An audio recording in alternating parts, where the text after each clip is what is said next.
सौर ज्वालाएं उठने लगी हैं। अगले 6 साल इस धरती पर काम करने वाली हर प्रकार की ऊर्जा में एक एक्स्ट्रा उछाल रहेगा। जब भी ये सौर ज्वालाएं उठती हैं तो युद्ध होते हैं, विनाशकारी घटनाएं होती हैं। कम से कम समाज के कुछ हिस्से ऊपर उठ सकते हैं।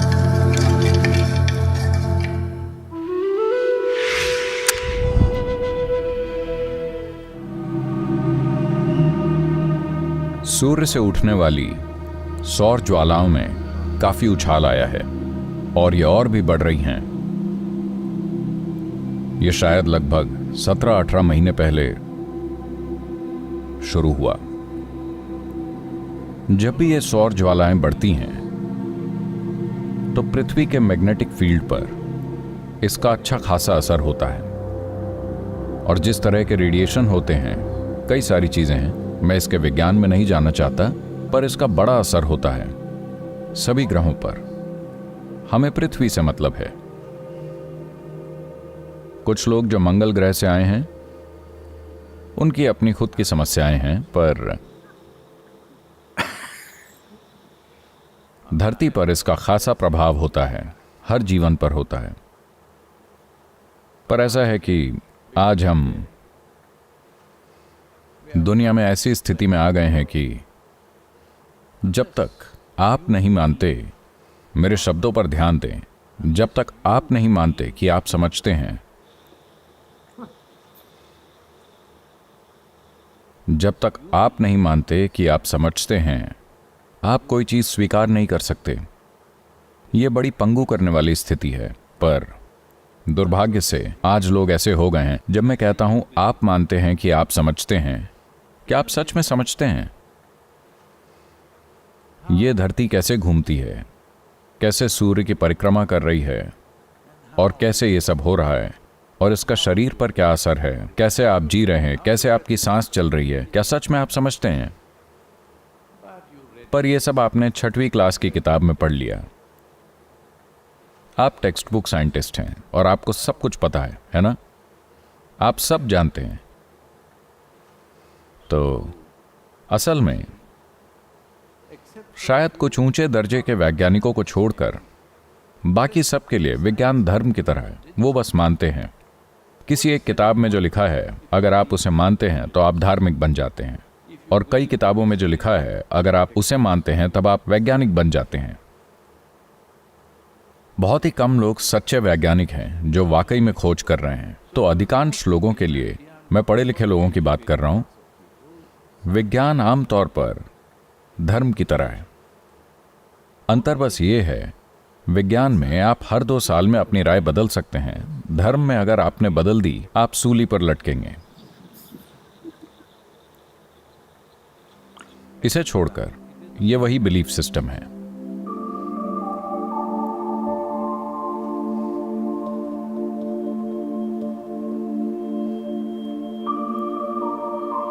तो ये सौर ज्वालाएं उठ रही हैं। ऑटोनॉमिक नर्वस सिस्टम पर इसका गहरा असर होता है, ये सबको पता है। मैं ये जानता हूं क्योंकि मेरे सिस्टम में ये हो रहा है, और मैं देख सकता हूं कैसे ये दूसरों के सिस्टम में हो रहा है।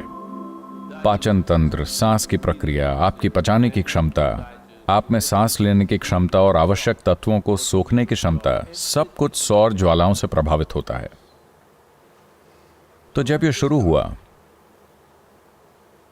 जब ये सौर ज्वालाओं की शुरुआत हुई और मैंने अपने सिस्टम में कुछ खास चीजें महसूस की, तो मैंने कुछ लोगों से पूछा कि क्या हो रहा है। ये कुछ इस तरह महसूस होता है। तब उन्होंने बताया कि सौर ज्वालाएं उतनी शुरू हो गई हैं और अगले 6 साल ये बहुत तीव्र रहेंगी। उस तरह की तीव्रता जो हमने कम से कम अपने जीवन काल में तो नहीं देखी है।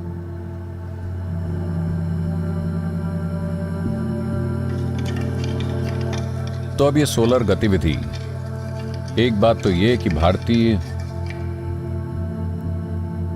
परंपराओं और शास्त्रों और दूसरी चीजों में मैं इसका एक्सपर्ट नहीं हूं, पर जानता हूं कि ऐसा कहा गया है कि जब सौर गतिविधि इस तरह बढ़ती है तो बड़ी संख्या में मौत हो सकती है, बीमारियां हो सकती हैं, युद्ध हो सकते हैं, मानसिक असंतुलन बढ़ सकता है, इंसानों के जीवन में बहुत उथल पुथल हो सकती है और जानवरों के जीवन में भी हो सकती है, धरती के हर जीवन में, क्योंकि ये आपके नर्वस सिस्टम, पाचन क्रिया, फेफड़ों को, हर चीज को प्रभावित करता है। अब क्या ये हमें नुकसान कर रही है? ना, ये बस कुछ ऐसा है। मान लीजिए अभी हवा इस तरह बह रही है, मान लीजिए हवा इस दिशा में बह रही है, चलेगा ना? अगर उस दिशा से बहे तो ठीक है। अब आप उसे रोकने की कोशिश करते हैं, यह वाकई एक दिक्कत होगी। आप कुछ भी नहीं कर पाएंगे अगर हवा जोर से चल रही हो। या मान लीजिए आप उड़ना चाहते हैं, आप उड़ना चाहते हैं और हवा इस तरह बह रही है, अगर आप हवा में जाएं तो बिना ज्यादा प्रयास के, बिना ज्यादा ईंधन के आप यूं ही उड़ जाएंगे। पर अगर आप उसके साथ जाने की कोशिश करें तो आपका हवाई जहाज क्रैश हो जाएगा, या आपका ग्लाइडर, जो भी आप उड़ाने की कोशिश कर रहे हैं। तो हवा उसके लिए वरदान है जो उसका उपयोग करना जानता है, और उसके लिए एक शाप की तरह जो उसका उपयोग करना नहीं जानता।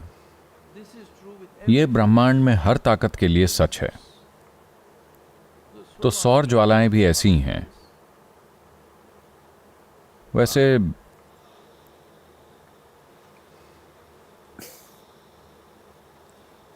मैंने भविष्यवाणी नहीं की कि कोई महामारी जैसी चीज होगी, पर मैं जानता था कि कुछ तो होगा, क्योंकि मैं ये चीजें विचारों से समझने की कोशिश नहीं करता। मैं चीजें बस वैसे देखता हूं जैसी वो हैं। मैं जानता था कि लोगों के साथ कुछ होगा जो अच्छा नहीं है। तो फरवरी के महीने में हमने मृत्यु किताब निकाली। 8 साल इस पर काम चलता रहा, और जो लोग इस पर काम कर रहे थे वो इसे परफेक्ट चाहते थे। मृत्यु ऐसी है, वो इस पर काम करते रहे, काम करते रहे। ये वापस मेरे पास आई, मैंने इस पर काम किया, उनको वापस भेजा, फिर से वो आ गए, एक और सवाल, पीछे आगे। ये 8 साल तक चलता रहा। फिर मैंने डेडलाइन दी कि इसे जनवरी 2020 के अंत तक पूरा करना ही है, और फरवरी में हमने इसे पब्लिश कर दिया। भारत में कई लोग मुझसे पूछते हैं, सद्गुरु आपको पता था? मैं तो इस वायरस को कहीं से लेकर नहीं आया।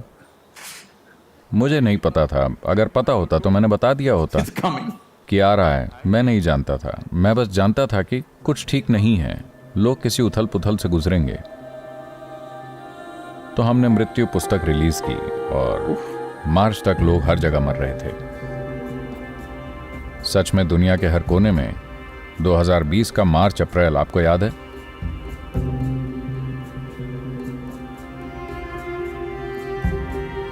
तो ये सौर ज्वालाएं शायद लगभग 17 महीने पहले शुरू हुई, और इनकी तीव्रता बढ़ गई है। ये शायद और 4.5 साल तक चलता रहेगा। इस दौरान क्या इंसान अपने ऊपर त्रासदी ले आएंगे, या फिर वो अपने लिए अनुभूति और रूपांतरण लेकर आएंगे? ये इंसानों के हाथ में है। इसलिए कॉन्शियस प्लैनेट एक अभियान के रूप में अत्यंत महत्वपूर्ण हो जाता है। तो ये, अगर आप जागरूक हैं तो ये एक बेहतरीन समय है, क्योंकि मैं चाहता हूं आप समझें कि गर्मियों में ही ऐसा होता है जब सूर्य बहुत गर्म होता है, सारे पौधे एकदम खिल उठते हैं। वो जानते हैं कि सन की एनर्जी कैसे यूज की जाए। आप कहते हैं अरे बहुत गर्मी है। वैसे ठंड में भी आप शिकायत ही कर रहे थे, पर अब कुछ नया है। हर मौसम आपको शिकायत के लिए कुछ नया देता है, चाहे ये जलवायु का मौसम हो या आपके जीवन का मौसम। आप हमेशा कोई शिकायत करते रहते हैं क्योंकि आप उसकी सवारी करना नहीं सीखते। तो ये सौर ज्वालाएं एक आध्यात्मिक साधक के लिए जो अपनी ऊर्जा रूपांतरित करना चाहता है, ये वो समय है जब सब कुछ बड़े अच्छे से पक रहा है। मैं सुनिश्चित करना चाहता हूं कि सभी प्राण प्रतिष्ठाएं, सारे कॉन्सिक्रेशन जो मैं करना चाहता हूं, मैं उन्हें इन अगले 4.5 सालों में पूरा कर लूं, क्योंकि खुद सूर्य मेरे साथ है।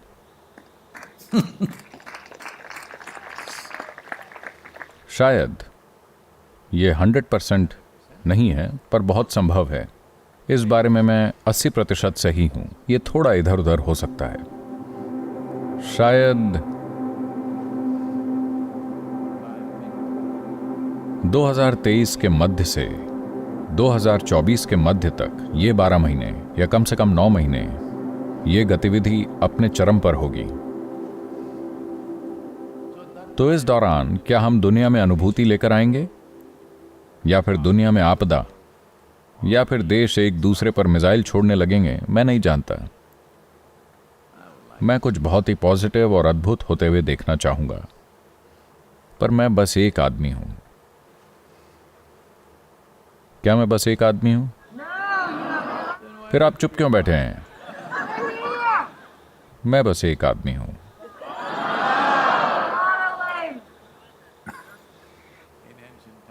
भारत में पुराने समय में कुछ योगियों को सहस्रांग कहकर बयां किया जाता था। मतलब ऐसे योगी जिनके 1000 हाथ होते थे। क्या मेरे हैं? सिर्फ 1000?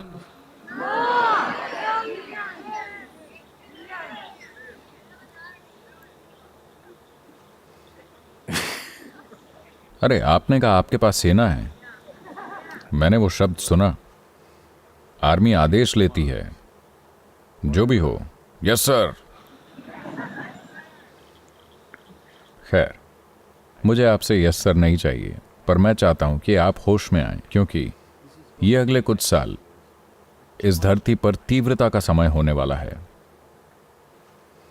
क्या हम तीव्रता का उपयोग रूपांतरण, आत्मानुभूति के लिए करेंगे, या फिर हम एक दूसरे पर वार करेंगे, एक दूसरे को मारेंगे, एक दूसरे के साथ कुछ भयानक चीज करेंगे, क्योंकि हमारे शरीर में एक उत्तेजना हो रही है। अगर हमारे पास संतुलन नहीं है तो हम एक दूसरे को नुकसान पहुंचाएंगे। हम इस स्थिति में हैं। जैसे जैसे समय बीतेगा आप देखेंगे। और आज हमारे पास ये दिखाने के लिए पर्याप्त वैज्ञानिक अध्ययन है कि ये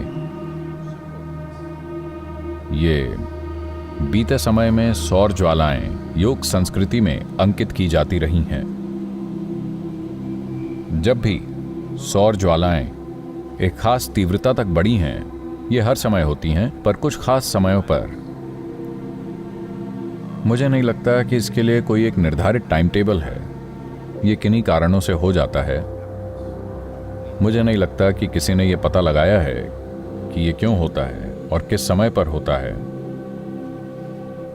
क्योंकि ये साइकिल शायद लाखों साल की हो सकती है। यहां कोई इन्हें देखने के लिए नहीं है कि क्यों एक खास समय पर यह होता है। हमारे ऑब्जर्वेशन कुछ 100 सालों के हैं, तो सच में हम ये नहीं जानते। पर जब भी ये सौर ज्वालाएं उठी, उस संस्कृति में महान योगी उभर कर आए। पर साथ ही साथ युद्ध हुए, विनाशकारी घटनाएं हुई, कभी भूकंप आए, क्योंकि धरती की मैग्नेटिक शक्ति और धरती के एकदम भीतर की थर्मल शक्तियां, सब कुछ इन सौर ज्वालाओं से प्रभावित होता है। तो अगर एक ज्वालामुखी फटता है और आप दूर से उस ज्वालामुखी को पूरा फटते हुए देख रहे हैं, अरे वाह, कितना बढ़िया व्यू होगा। आप उसे मिस नहीं करना चाहेंगे, है ना? सिर्फ तब जब आप तलहटी में हैं और उस बहते हुए लावा का हिस्सा बनने जा रहे हैं, तभी अच्छी चीज नहीं है। तो दुनिया में हर शक्ति इसी तरह है। तो जब इस तरह का कुछ हो रहा है, तो इस धरती के लोगों में इतनी समझ होनी चाहिए कि वो अपने आप को सही स्थिति में ले आएं, ताकि ये एक्स्ट्रा फोर्स जो अभी इस धरती पर काम कर रहा है, वो हमारे फायदे के लिए काम करे। इसलिए अपने जीवन के हर पहलू पर काम करना बहुत महत्वपूर्ण हो जाता है। नहीं तो दर्द होगा, मौतें होंगी, समस्याएं होंगी। कम से कम अगर हम सारी दुनिया को न भी बदल पाएं, यह भी असंभव नहीं होना चाहिए आज के कम्युनिकेशन के हिसाब से, क्योंकि आज से पहले कभी भी हम इतने लोगों के साथ संपर्क नहीं कर सकते थे। क्योंकि आज हमारे पास ऐसी टेक्नोलॉजी है, तो टेक्नोलॉजी और सौर ज्वालाओं को यूज करके हम अगले 4.5 सालों को इंसानों के लिए जबरदस्त समय बना सकते हैं। पर अगर हम नहीं करते तो कम से कम समाज के कुछ हिस्से, पॉपुलेशन के कुछ हिस्से तो ऊपर उठ सकते हैं। जो इसे यूज नहीं करेंगे, पता नहीं उनके लिए कैसा जाएगा। ऐसा नहीं है कि कुछ भयानक आपदा आ जाएगी, भूकंप आ जाएगा या बाढ़ आ जाएगी, जरूरी नहीं है कि ऐसा कुछ होगा। पर इस धरती पर काम करने वाली सभी ऊर्जाओं में एक अतिरिक्त उछाल होगा। धरती का मैग्नेटिज्म, न्यूक्लियर रेडिएशन और धरती के पीछे जो मैग्नेटिक पूंछ है, और चंद्रमा का धरती से संबंध, और कैसे सौर ज्वालाओं की ऊर्जा चंद्रमा से होकर धरती पर आएगी और क्या करती है, इन सब चीजों में एक प्रकार की उत्तेजना रहेगी। जब यह एक्स्ट्रा उछाल होता है, जैसे अभी एक दिन मैं मोटरसाइकिल चला रहा था। अब इन दिनों ये सब मॉडर्न मोटरसाइकिलें हैं, नहीं तो जब मैं चलाता था तो एक ही मोड होता था, मेरा मोड। आज कई सारे मोड हैं, of road mode, rain mode, touring और स्पोर्ट। मैं जो भी चलाता हूं हमेशा स्पोर्ट मोड में रखता हूं, क्योंकि मुझे पूरी पावर चाहिए। तो जब मैं चलाता हूं भारत में, और यहां भी उस दिन मैं चला रहा था और पीछे वाला पहिया थोड़ा डगमगा रहा था, क्योंकि यह हाई पावर मोटरसाइकिल है। अगर आप इसे रेन मोड में रखें तो यह थोड़ा कम हो जाएगा। ये इस हद तक है, यह लगभग 160 bhp है, जो कि एक 2 व्हीलर के लिए बहुत है। पर अगर आप इसे रेन मोड में रखें तो यह 90 bhp हो जाएगा, तो चलाना सेफ हो जाएगा।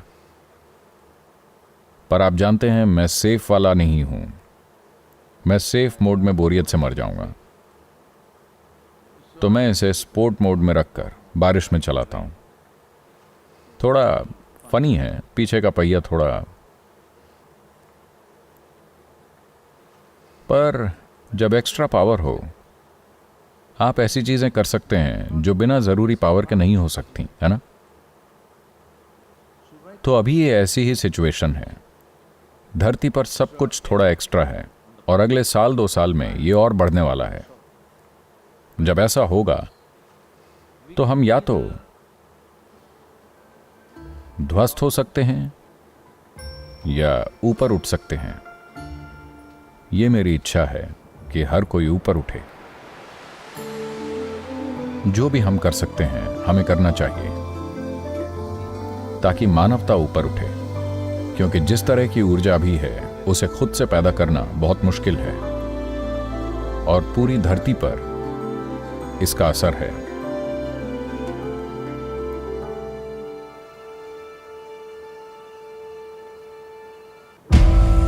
अगर आप एवोल्यूशन चाह रहे हैं तो इसे धीरे धीरे किया जा सकता है। हम एवोल्यूशन नहीं चाह रहे। हम देख रहे हैं कि आपको रूपांतरित कैसे किया जाए। अगर आपको अपनी खुद की ऊर्जा हासिल करनी हो तो इसमें बहुत लंबा समय लगेगा। कुछ खास समय ऐसे हैं जब ये अपनी चरम तीव्रता पर हो। यह उस तरह की ऊर्जा है जिसे खुद से पैदा करना बहुत मुश्किल है, और पूरी धरती पर ही इसका असर है। मध्य 2023 से मध्य 2024 ये एक बेहतरीन समय है